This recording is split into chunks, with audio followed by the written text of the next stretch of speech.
government. We congratulate the stolen generation people. And as we said, it is so significant and so positive and so important to Australia.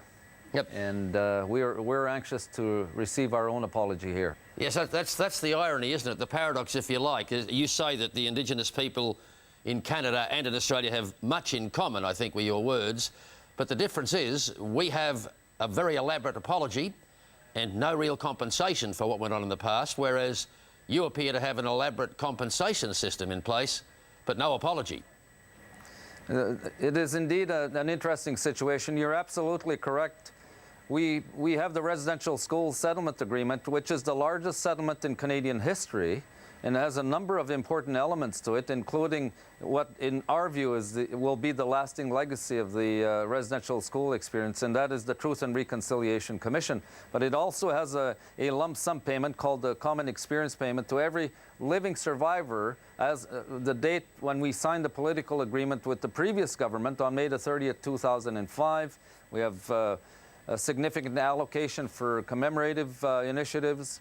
We have an endowment, $125 million endowment to the Aboriginal Healing Foundation. And then, of course, we have the independent assessment process, which is a stream that's dedicated to resolving true compensation for the abuses, sexual, physical, and psychological abuses, plus other compensable actions.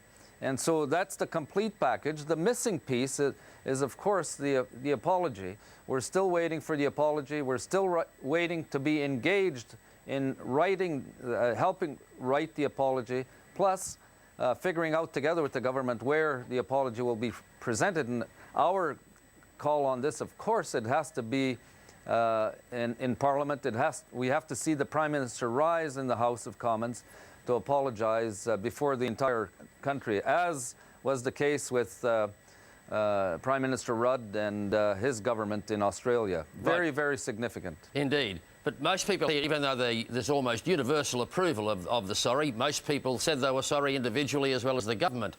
But that instead of compensation, as you've now received already, despite the lack of an apology, the Indigenous people of this country have only been promised, it would appear, by the Rudd government, that life will be better for future generations of Indigenous Australians, regardless of what went on in the past. Do you think that an apology without compensation is only half an apology?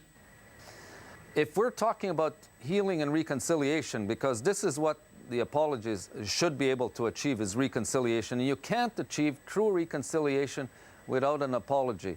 And that is why in our own situation here, the apology is considered very significant, because this undertaking, this whole process we've been engaged in for some time with the churches and the federal government has been about reconciliation.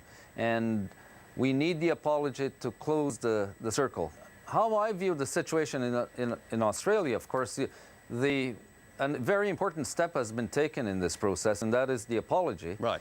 An apology that accepts the responsibility on part of the government for the harms that were inflicted on the stolen generation people. The next step, in my view, is financial compensation for those harms, those very serious harms that were inflicted on the stolen generation people. And you have an important precedent that was just set when the government, when the courts made a decision to compensate one of the stolen generation individuals. Right. And it's, in my view, and it's going to be very, very difficult for the government to be satisfied that they've done all that is necessary here. Yep. I think they have to think very carefully and seriously about financial compensation. I don't, and I can't see how they can avoid that. Indeed. They're obviously fearful of the way in which this would happen, or dubious about it, but you have what's described here in front of me in my notes as an independent tribunal to adjudicate specific land claims, for instance. Have there been a series of squabbles and court battles over compensation, whether it's land or whether it's the mistreatment of people, whether it's sexual abuse, whether it's stolen generations, or in your case, people taken away to residential schools? Has this developed into a chaotic mess of legal challenges, or what? Has it been much simpler than people thought it might be? Well, we've always taken the view here that the remedies that we seek must be achieved or ought to be achieved through a political process.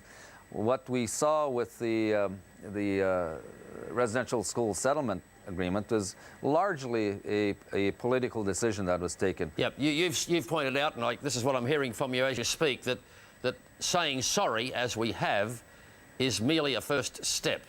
The hard yards are still to be won. The work is still there to be done for compensation if we're serious about this apology. Well, in our case, we secured the settlement agreement that was largely to do with money, but included in this piece, as I noted, very, very significant commitment to establish the Truth and Reconciliation Commission, which would be the first time a first world country has ever agreed to establish a Truth and Reconciliation Commission. There have been 62 other truth commissions, but these have been with third world countries in different parts of the world. So this is a very significant undertaking.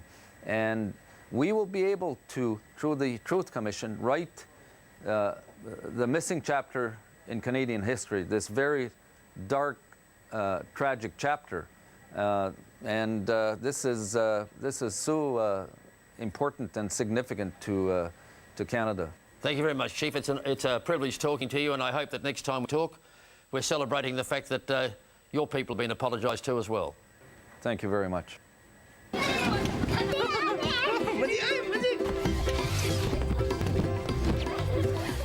It's like a puzzle. Why?